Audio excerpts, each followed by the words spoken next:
Hello there, good people, and welcome back to the channel.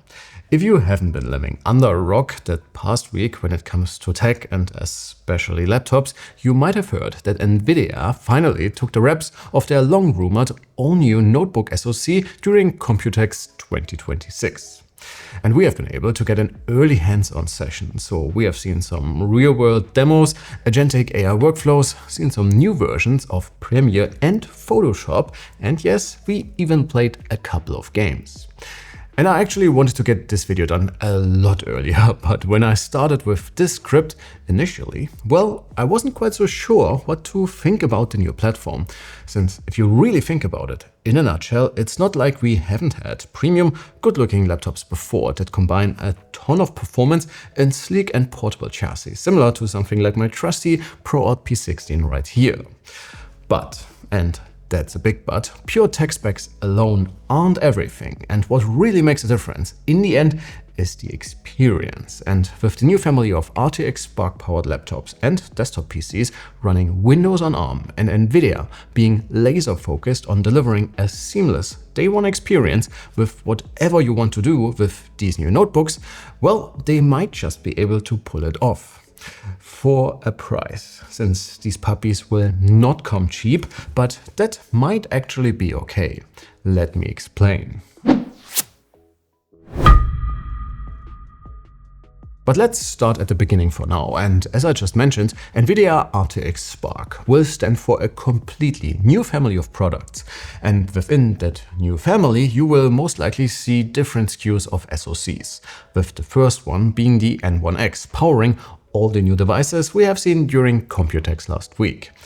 And guys, I have to tell you, all of them, be the new ProArt P14 and P16, the XPS 16 Creator Edition, MSI's 2-in-1 and 16 Flip, the 15-inch Yoga Pro, or what seems to be Nvidia's flagship partner device, the all-new Microsoft Surface Ultra, each and every one of them is speaking to me quite a bit, since they represent what I personally appreciate about the Windows world, which is giving you a ton of options so you get the performance you want in a package that is a lot more unique than what you get from Apple, for example.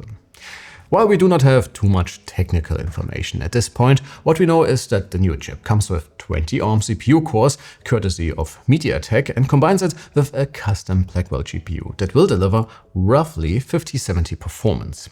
But as it seems, we are looking at more cores at a lower power draw, which is rumored to max out at about 80 watts for the whole chip, which sounds quite alright given the slim laptops we have seen so far. In addition, the chip can be paired with up to 128 gigs of unified memory, which apparently can be allocated relatively freely between being used as system memory or as VRAM, depending on what you plan to do. And this is of course a big one, no matter if you are into AI workflows or more on the creator side. And again, this being an SoC, I have high hopes when it comes to the overall experience, since systems betting on integrated GPUs, be it some of the more recent Intel Panther Lake laptops we have tested, or AMD's Strix Halo devices like the Z13, or even Snapdragon X Elite or X2 Elite notebooks, they all offer a much snappier overall experience when it comes to wake from sleep, for example. And while we are at the subject of Snapdragon, Windows-on-Arm is of course a big one here. So Nvidia promises a much more efficient and also streamlined user experience that just works day one. And yes, I know we have heard that before, but between what they have shown in Taiwan and given how much things have improved with Qualcomm's big second generation of Snapdragon SoCs, and given that Team Green seems to have done a ton of work behind the scenes, well, I'm carefully optimistic. So there will be quite a few things being available natively. For example, they showed off a completely new version of Premiere and Photoshop. And that is a big one, since especially Photoshop, for example, wasn't exactly the poster child when it comes to GPU acceleration and rather behaved like a CPU benchmark. But apparently, Adobe is rebuilding the OG when it comes to image and photo editing from the ground up to run almost completely on the GPU. And that's huge, since actually Nvidia did not spend too much time talking about the CPU part of RTX Spark, and it's clear that they see a computing future where almost everything runs on the GPU, with the CPU just connecting things and handling tasks like emulation via Prism, which is Microsoft's, let's call it, translator for everything that is not yet ported for the new platform. And they also showed off UE5 running via exactly that Prism layer. And while it's been a while since I used the engine myself, given that we are talking about a slim notebook here running what was apparently a massive scene and not even native, well, it looked pretty impressive to me, to be honest. Similarly, they gave us a sneak peek at an upcoming native Premiere version, and proving that this platform is indeed made for creators, well, this demo of selecting a subject and masking it while tracking it through a whole clip almost in real time, well, again, impressive stuff. And I really can't wait to get my hands on one of these laptops to try it for our content production workflows. Local AI will of course also be a big cornerstone of the new platform, not only because of the underlying technical capabilities when it comes to the hardware, but with the RTX Spark you will also have full native access to Nvidia's entire software stack and support framework. So if you want to use local LLMs, agents, or a combination of everything, you should keep those systems on your shortlist, especially with the work Team Green is putting in with Microsoft to make sure everything is running within safe boundaries. And by the way, all of this is pretty new to me as well, but I recently got my hands on a RTX Spark, which is the slightly older Linux-based sibling of the new Windows platform. And I really want to dabble a little into the whole local AI thing, so if you have some pointers for me, what you would like to see, or already have some suggestions where to start, please sound off below and definitely leave your sub so we can start that journey together. Alright, that's the pitch, but what about these new laptops in general? Nvidia is definitely targeting the high-end for now, so all the notebooks we have seen feature full metal chassis, high-end mini LED and tandem OLEDs on the display side, and clean designs. And I think that makes sense, since power users, AI and general developers and creators like myself are more likely to spend the extra cash for a premium mobile performance experience. And don't forget, in stark contrast to all the other Windows-on-Arm options out there right now, these puppies can game. And we have seen demanding AAA games like Pragmata and Alan Wake 2, in addition to Fortnite, for example. So no matter if you want to enjoy the latest ray-traced story games or want to jump into your favorite competitive shooter without having to worry about anti-cheat incompatibilities, you should be able to do so. And Team Green promised, again, day one support for everything. But circling back to the RTX Spark powered laptops, almost all of the demos we have seen have been running on the Microsoft Surface Ultra, and damn, that thing is beautiful, and it seems to be the major launch device focusing on the work Microsoft on the OS side, the Surface team when it comes to the hardware, and of course Nvidia are doing to make sure the whole thing comes together nicely. And the new 15-incher looks absolutely incredible, giving us some design cues we already know from past Surface laptops, but bringing it all together in a new form factor.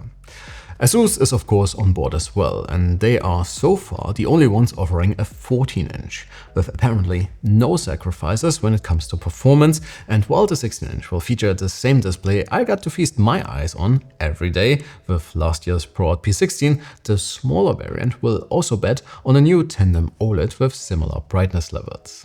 And by the way, all of the notebooks we have seen bet on USB-C charging exclusively, and almost all come with two Thunderbolt 4 ports, like on the Yoga Pro 9N for example, which seems to use a similar chassis like the Pro 7i.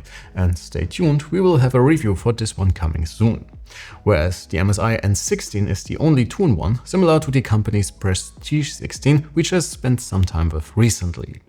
Dell also beefed up their XPS 16 quite a bit, and in a similar extremely premium chassis that added a little bit of thickness to accommodate the faster chip, we will finally get a full-size SD card reader, which is also shared between all devices. And that variant bets on USB-C exclusively, but adds an HDMI and also comes with a tandem OLED display.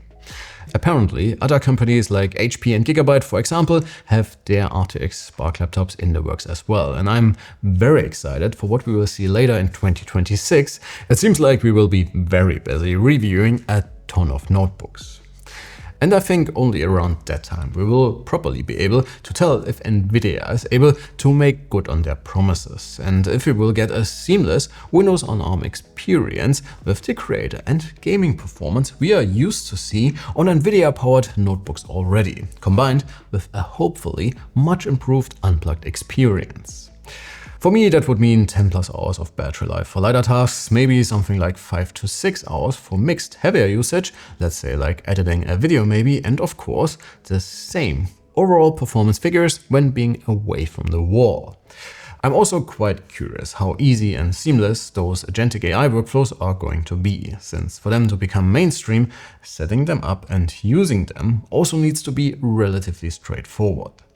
So yeah, I think those RTX Spark laptops already show a lot of potential, even though there are still a ton of questions left to answer. But since this is only the first time we have seen them, and I mean a lot of stuff was already running on the Surface Ultra, for example, again I'm carefully optimistic. And I have high hopes once these premium SKUs have been launched, Nvidia will offer some more affordable options as well. That said, I'm quite curious what this will mean for the future of those mid-range and budget laptops betting on dedicated GPUs right now. Well, 2026 and 2027 will definitely be a very interesting time for laptops. But that should be it for today. I hope you enjoyed our little overview about Nvidia's all-new RTX Spark laptop platform, and please type away in the comments. I can't wait to hear your perspective about all of this. Thanks a ton for watching, folks. Make sure to leave a sub, since I'm sure there will be more to share about the new platform even before the launch in fall later this year. And you definitely do not want to miss our coverage. My name is Alex. You have been absolutely fantastic, and I can't wait to see you all in the next one. Take care.